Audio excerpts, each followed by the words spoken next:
Hello, আসসালামু আলাইকুম। তাসমিস ব্লগে আপনাদের সবাইকে আমন্ত্রণ। আশা করছি আল্লাহর অশেষ রহমতে যে যেখানে আছেন ভালো আছেন, সুস্থ আছেন। আমিও আলহামদুলিল্লাহ ভালো আছি। ঈদের পরের দিনই আমি সিঙ্গাপুরের উদ্দেশ্যে রওনা হয়েছি, তাই ঈদ রিলেটেড আর কোনো ভিডিও আপলোড করতে পারিনি।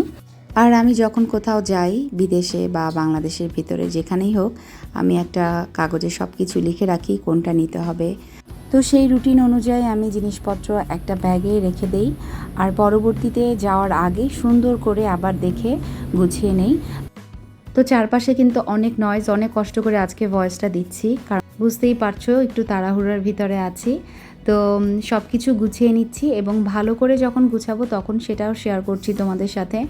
আমি কাপড়গুলো এমনভাবে নেই, একদম গোল গোল রোল করে নেই যাতে অনেক জায়গা থাকে। তোমাদের ভাইয়ার ব্যাগটা জাস্ট আমি রাফ একটু গুছিয়ে নিয়েছি যাতে সে তার মতো করে রাখতে পারে। আর এখানে হচ্ছে আনায়া আরহামের একটা ব্যাগ, যেখানে আমি দুজনের ব্যাগে একটা কাপড়ে নেওয়ার জন্য যাতে একটু বেশি কাপড় লাগে, বাচ্চাদের একটু বেশি কাপড় লাগে। আর কারণ বাচ্চারা ড্রেস খুব তাড়াতাড়ি ময়লা করে কোনো জায়গায় গেলে, সাথে একটা ড্রেস রাখতে হয়। তো বাচ্চাদের ড্রেসগুলো আমি একদম রোল রোল করে নিয়েছি যাতে অনেক জায়গা হয়, আর খুব বেশি জিনিসও নিতে চাচ্ছিলাম না। তো সব কিছু মিলিয়ে আমি ব্যাগটা গুছিয়ে নিলাম। ব্যাগটা গুছাবো ভেবেছিলাম যে সুন্দর করে তোমাদেরকে দেখাবো, সেটা তাড়াহুড়ায় আর হয়ে উঠলো না। তবে আমি সুন্দর করে তোমাদের বুঝিয়ে এবং দেখিয়ে দেওয়ার চেষ্টা করছি যাতে তোমরাও ট্রাভেলের সময় এই বুদ্ধিগুলো একটু খাটিয়ে নিতে পারো। অল্প জায়গাতে বেশি কাপড় কিভাবে নিবা, এই যে দেখো, শুধু কাপড় একটার সাথে আরও একটা মিলিয়ে, মানে অনেকগুলো কাপড় একসাথে মিলিয়ে তারপর এভাবে রোল করে নিলেই কিন্তু অনেক জায়গা বেঁচে যায়। তো আমি এভাবেই কাপড় নেই, তাতে আয়রনটাও ঠিক থাকে। আর প্রতিটা কাপড় চেষ্টা করেছি একটু আয়রন করে নিতে, যাতে দেখতে ভালো লাগে, ওখানে পরতেও ভালো লাগে। আর শুধু কাপড় চোপড় তো না, বাচ্চাদের আরও অনেক জিনিস নিতে হয়, সেগুলো আমি একটু একটু করে গুছিয়ে নিয়েছি। আমাদের ফ্লাইট ছিল 8:30টায়, তো আমরা 5টার মধ্যেই বাসা থেকে এই ব্যাগ গুছিয়ে নিয়ে রওনা হলাম উবারে, এবং উবার করেই আমরা এয়ারপোর্টে যাব।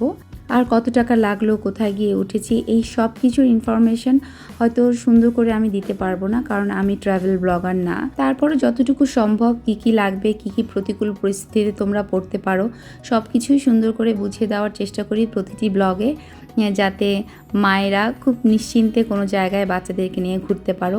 বাচ্চাদের সাথে নিয়ে যাওয়ার সময় অবশ্যই অনেক কিছু খেয়াল রাখতে হয়, বাচ্চাদের যাতে কোনো প্রবলেম না হয়। আর এই জন্যই কিন্তু আমি অনেক আগে থেকেই একটা লিস্ট করে রাখি কোন জিনিসগুলো নিতে হবে, কোন জিনিসগুলো না। সবচেয়ে বেশি প্রাধান্য দেই ওদের মেডিসিনগুলোতে। অনেক সময় নতুন আবহাওয়া, নতুন পরিবেশ বাচ্চাদের বা বড়দের স্যুট না হতে পারে, তো অন্য যা কিছু নিচ্ছেন তার সাথে অবশ্যই মাথায় রাখতে হবে মেডিসিনগুলো যাতে নেওয়া হয়। যেহেতু খুব সকালে গিয়েছিলাম, আমরা নাস্তা না করে গিয়েছি এবং লাউঞ্জে গিয়ে আমাদের নাস্তা খেতে একটু দেরি হয়ে গিয়েছিল, তার জন্য কিন্তু আমরা লাস্ট প্যাসেঞ্জার হিসেবে ইউএস বাংলাতে উঠেছি এবং খুবই তাড়াহুড়া করেছিলাম, এবং ওরাও আমাদের উপরে একটু রাগ হয়েছিল যে কেন আপনারা এরকম দেরি করলেন। কখনো এরকম হয় না। তারপর বলবো এটাও একটা এক্সপিরিয়েন্স, এই ভুলটা যাতে আর না হয় এর জন্যই হয়তো এরকম হয়েছে। তো আলহামদুলিল্লাহ আমরা প্লেনে উঠেছি এবং খাওয়া দাওয়াও করেছি। খুব বেশি লাগেজ না নেওয়াই ভালো, তবে আমার একটু লাগেজ সবসময় বেশি হয়ে যায়। আমরা পৌঁছে গিয়েছি সিঙ্গাপুরে, আর এখানে গিয়েই দেখলাম খুব সুন্দর একটা বাটারফ্লাই গার্ডেন।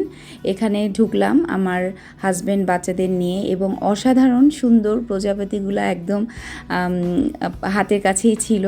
সব থেকে ভালো লেগেছে একটা এয়ারপোর্ট যে এত সুন্দর হতে পারে। আমি আগেও সিঙ্গাপুরে গিয়েছি, কিন্তু এবার আমার কাছে মনে হয় অনেক জিনিস অ্যাড হয়েছে, খুব সুন্দর সুন্দর জিনিস তারা অ্যাড করে। আর সব থেকে ভালো লাগে নেচারটাকে তারা সৌন্দর্যের ভিতরে রাখে। এখানে কতগুলো ফুল আছে, সেই ফুলের ভিতরে প্রজাপতিরা তাদের সুন্দর পাখা নিয়ে এখানে খেলা করছে। আরও একটা জিনিস এখান থেকে জানতে পারলাম যে প্রজাপতিরা হয়তো আনারস খুব পছন্দ করে। প্রজাপতি টাইপের একটা ট্রের উপরে তারা সুন্দর করে গোল গোল করে আনারসগুলো কেটে রেখেছে, ওখানেই প্রজাপতিগুলো বসছে। আর আনারসের গন্ধ, একটা মৌ গন্ধ চারপাশে ছড়িয়ে যাচ্ছিল, খুবই ভালো লাগছিল। এবং এয়ারপোর্টের ভিতরে এই ধরনের সৌন্দর্য দেখতে কার না ভালো লাগে। আর এখানে এয়ারপোর্ট দেখলে আপনার মনে হবে না এটা একটা এয়ারপোর্ট, এত সুন্দর পরিষ্কার পরিচ্ছন্ন, এবং প্রত্যেকটা জায়গায় পুলিশ এবং ওখানে সহযোগী কর্মীরা আছে যারা আপনার প্রত্যেকটা প্রয়োজনে পাশে থাকবে এবং আপনাদেরকে হেল্প করার চেষ্টা করবে।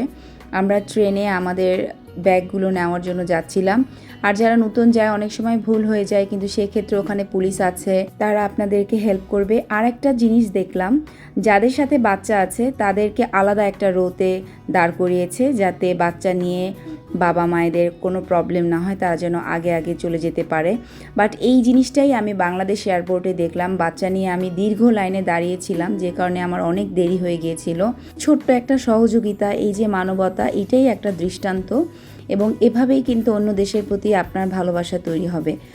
আরও একটা কষ্টের ব্যাপার হচ্ছে হাঁটতে হয়, তো আপনার জুতাটাও যেন হাঁটার উপযোগী হয়, মানে খুব ভালো একটা ডক্টর শু বা ভালো লেদারের একটা শু পরে নিতে হবে আপনাকে। আর বাচ্চাকে অবশ্যই স্ট্রলার কিনে নিতে হবে, কারণ আপনি কোলে কতক্ষণ হাঁটবেন এই প্রান্ত থেকে ও প্রান্ত। আর আমার কাছে মনে হচ্ছিল এর জন্যই বাইরের দেশের মানুষরা এত স্কিনি, শুকনা, কারণ তাদের প্রচুর হাঁটতে হয়। আপনি জিমে না গেলেও আপনার এত হাঁটতে হবে যে আপনি অটোমেটিক সুস্থ হয়ে যাবেন, যেটা আমাদের বাংলাদেশে আমরা হাঁটার পথও আমরা দেখা যায় 20 টাকা 30 টাকা রিকশায় চলে যাই। এয়ারপোর্টের ভিতরেই এই ঝর্ণাটা কিন্তু খুব বিখ্যাত একটি ঝর্ণা, যেটা অনেক সময় আমরা সুভিনিয়ার হিসেবে কিনে নিয়ে যাই। এত সুন্দর কিছু আর্টিফিশিয়াল গাছ আছে, আর্টিফিশিয়াল ফুল আছে, তবে সব থেকে বেশি আছে এখানে রিয়েল গাছ। আর আর্টিফিশিয়ালগুলো আপনারা ধরতেই পারবেন না, হয়তো সৌন্দর্য বর্ধনের জন্য ছোট ছোট কিছু ফুল গাছ তারা অ্যাড করেছে। প্রত্যেকটা জায়গায় তারা নেচারকে প্রায়োরিটি দিয়েছে, সব জায়গায় তারা গাছ লাগিয়েছে, এবং এর জন্যই এদের দেশে এত গরম থাকলেও গরমটা অত গায়ে লাগে না, যেটা বাংলাদেশে লাগে। দেখেন, আমি দেখানোর চেষ্টা করেছি যে প্রত্যেকটা জায়গায়, এয়ারপোর্টের মতন একটা জায়গায় এ ধরনের জঙ্গলের মতো করে রেখেছে। আর্টিফিশিয়াল কোনো জিনিস সাজানোর থেকে রিয়েল গাছ দিয়ে যদি আপনি আপনার দেশটাকে সাজান, তাহলে কিন্তু দেশের পরিবেশ রক্ষা হবে, আবহাওয়া নিয়ন্ত্রণে আসবে, সব কিছুতেই আমাদের আরাম হবে। কিন্তু আমরা বাঙালিরা হয়তো সেটা বুঝতে পারি না।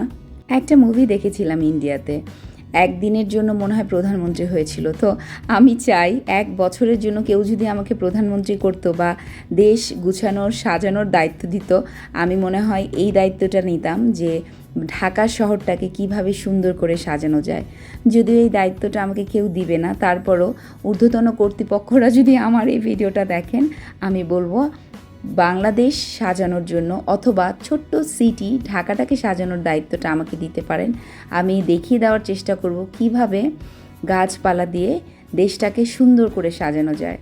কথা বলতে বলতেই কিন্তু আমি আমাদের হোটেল রুমে চলে এসেছি। সিঙ্গাপুরে ফ্লিপ হোটেলে আমরা উঠেছি। এখানে রুমটা একটু দেখিয়ে দেওয়ার চেষ্টা করব। খুব হাইফাই কোনো রুম না, কারণ সব কিছুই বাজেটের মধ্যে থাকার বা রাখার চেষ্টা করতে হবে, তাহলেই বাইরের ট্যুরগুলো আপনার জন্য সহজ হবে। আজকে এখানেই শেষ করছি। নতুন ভিডিও নিয়ে ইনশাল্লাহ দেখা হবে। আল্লাহ হাফেজ।